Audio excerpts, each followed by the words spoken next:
Mes souvenirs d'école Steiner en tant qu'élève sont très lointains et très courts. Parce que j'étais dans une toute petite école qui n'existe plus ici à Strasbourg, qui était à la Robertso. Et j'y étais juste pendant 1 an, en 2e classe. Quand je suis arrivé, j'ai trouvé ça bizarre, parce qu'ils faisaient des choses qu'on ne faisait pas dans l'école publique jusqu'ici. Pour faire des maths, ils comptaient des graines de haricots. Pour l'écriture, ils faisaient surtout attention à bien former des belles lettres. On faisait du tricot, on faisait du jardinage, on construisait une maison en briques, enfin une cabane, mais en briques, dans le jardin, qui était une petite forêt. Il y avait, peut-être qu'il s'appelait Sébastien, mais je ne suis plus complètement sûr, un élève qui avait un peu plus de mal que les autres.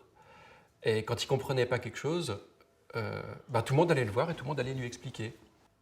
Rétrospectivement, je voyais qu'après, quand j'étais passé en CM1, on avait aussi 2 élèves au fond qui comprenaient moins, qui comprenaient pas. Par contre, c'était tant pis, quoi.